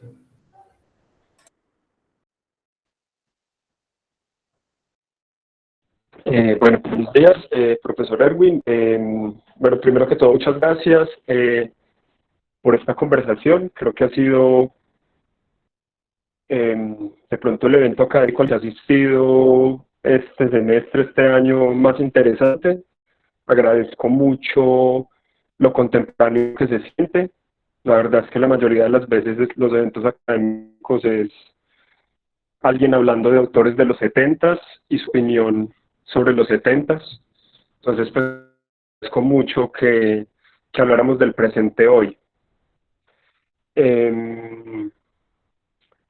Creo que mi pregunta está un poco conectada con lo que decía Isabel, y es un poco como que se va viendo este panorama nuevo en educación, donde eso, digamos, el pregrado de 5 años va perdiendo su relevancia, y con razón. Pero entonces, ¿cuáles son las posibilidades de articular esa formación humana, esa formación humanística, socioemocional, etcétera, en ese contexto que se viene como oportunidad? Esa sería de pronto la pregunta. Gracias. Bien. ¿Alguien más? Sí, a mí me gustaría participar. No sé si me escuchan bien. Perfecto, Gina. Perfecto. Te oigo bien. Quisiera... Te oigo bien. Muchas gracias. Profesor Erwin, primero, felicitaciones. Increíble, hipnotizante, realmente la conversación. Fue como también empezar a reevaluar y reflexionar mucho de nuestras prácticas también como docentes. Me uno pues incluso a la pregunta de Julio, pero también pues quisiera agregar cómo como docentes de una institución privada a la que tiene parámetros ya estandarizados, por supuesto, por el ministerio, como desde esas prácticas, e incluso de pronto si nos puede hablar usted de su propia contexto y experiencia, empezar a generar un poco esos intersticios, ¿no? No sé cómo podemos empezar a hacer, sin por supuesto esos procesos revolucionarios, o como usted hacía referencia en un momento a estos estudiantes que estaban muy mal en una clase y bueno, ¿por qué dejar de asistir? Es como nosotros, dentro de lo que ya estamos experimentando, ya estamos también moviéndonos en nuestras ideas y que estamos como muy afín, podemos empezar a generar esos cambios y esas transformaciones. O sea, no sé, que no quisiera decir consejo, pero sí como escuchar un poco más de esa experiencia, porque también eso me evocó, y disculpen si me demoro un poquito, es que también me evocó en un momento. Nosotros hicimos un simposio de diseño hace muchos años, y en un momento una de las actividades que se hacía era, bueno, ¿cuál era la universidad deseada? ¿Qué tipo de universidad quisieran? Y en ese momento estábamos con estudiantes, incluso en esa mesa estaba el rector de la universidad, y él dijo como para mí la universidad ya no debería tener facultades, no debería tener tal, entonces el programa tal, no existiría este programa tal, y los estudiantes quedaron en shock y de una vez dijeron, ¡ah! Quieren terminar el programa. Y eso fue todo un boom también, porque pues eso fue todo un ejercicio reflexivo, pero eso también me dejó como moviendo, bueno, no es tan fácil tal vez decirlo, y seguramente esta persona lo hizo en un lenguaje muy abstracto y no se hizo entender que no acabar los programas, sino que está teniendo otra visión de universidad. Entonces, pues también cuidar nuestro lenguaje es muy importante para esos procesos también de transformación. Gracias. Gracias, Gina. Pues yo lo que te propongo, Erwin, es que si quieres vas como manifestándote sobre las intervenciones que se han hecho hasta ahora, y si alguien más tiene algo que decir, pues que lo haga, ¿no? Aquí donde dice Andy, ¿te refieres a Andrés? Andrés, Andy, sí. Sí, bueno, sí. bueno, listo. Ya, o sea, ¿alguien más le dan ganas de decir? Sí, yo quiero decir algo. No quiero preguntar porque soy muy mala para hacer preguntas, pero sí quiero decir que con sus planteamientos, profesor Erwin, y con los materiales que nos dio para revisar, yo me siento confrontada, retada y desbordada por la realidad. Y me siento así, así como incluso como súper confrontada. Anoche me quedé dormida con las gafas, las rompí todo viendo estos materiales, del agotamiento que genera la realidad y del agotamiento que genera tratar de construir algo diferente en esta realidad tan asfixiante. Yo tengo una hija de 4 años, siento que también es mi proyecto más importante. He parado reuniones, de todo, porque mi hija está ahí. Sin embargo, para mí es, digamos, cuando yo leo todas estas experiencias de juego, de poder tener como una educación diferente sin las instituciones educativas, pienso que también hay que tener una realidad material que yo no tengo, y en lo cual yo me he sentido muy confrontada por eso, porque yo he tenido que trabajar. A mi hija la he tenido que desde los 9 meses meter en guardería para poder trabajar. Ahora soy madre soltera, tengo todo a cargo mi hija, entonces me siento entonces hasta culpable de tener una hija porque no tenía las condiciones para tenerla como quisiera, y porque la institucionalidad, no solo la institucionalidad educativa, sino la institucionalidad familiar, te exige unos estándares que son muy difíciles de cumplir. Y es muy difícil romper esos estándares, sobre todo cuando tienes una realidad económica que exige. O sea, a mí me gustaría, en serio, yo intento todo el tiempo con mi hija generar espacios. Para mí todo es un espacio de aprendizaje con mi hija. Cualquier cosa que pasa con ella es un espacio de aprendizaje, pero en estos momentos tengo que estar 14 horas frente al computador y digo, ¿en qué momento, pues? ¿Sí? ¿En qué momento puedo hacer esto? ¿En qué momento puedo generar estos espacios con mi hija? Si ahora estoy en un seminario y mi hija está viendo Pepa juguetes en YouTube, porque ¿qué más hago? Si cuando empezó el seminario tenía que hacer el desayuno, o sea, yo me siento confrontada, desbordada y con la realidad, con sus planteamientos.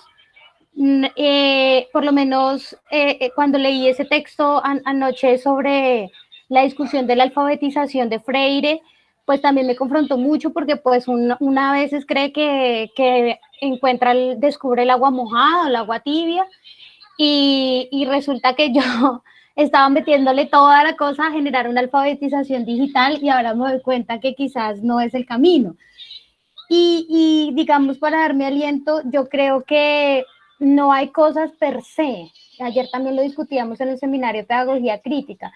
No hay cosa per se mala ni per se buena. De eso se trata, como romper el paradigma, ¿no? Entonces, para mí, que mi hija vea YouTube per se no tiene que ser malo, porque hay cosas muy interesantes que ella ha descubierto ahí, como su capacidad de diseñar cosas, de cortar, de arreglar, de buscar soluciones, etcétera. Tampoco hay per se malo frente a la alfabetización si es una posibilidad de dar poder. Yo considero que quizás hacia allá pueden ir como las discusiones, ¿no? No hay proceso, institución, no hay el problema de la universidad y la institucionalidad per se, si hay la posibilidad de reconfigurar nuestras prácticas cotidianas y de generar espacios que signifiquen para nosotros y para nosotras. Muchas gracias. ¿Qué piensas? Fabuloso, Carol. Como siempre, una grandísima intervención.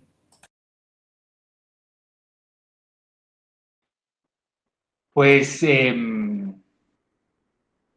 yo voy a tener que decirles hasta luego en 3 o 4 minutos, y me produce unas muy importantes emociones lo que he oído de todas las intervenciones de ustedes, las más recientes, ahora la de Sergio y las otras personas, y la que acaba de suceder es pues muy emocionante, está de moda hablar de inspiración, ¿no? Muy inspiradora, muy motivante. Yo no sé cómo va a sonar lo que voy a decir, cómo va a ser interpretado. Cuando Sergio me propuso que viniera a esta actividad, le dije, bueno, ¿y cuántos honorarios tienen previstos? Porque esto de estar, como decía hace un rato, trabajando en temas que son estigmatizados,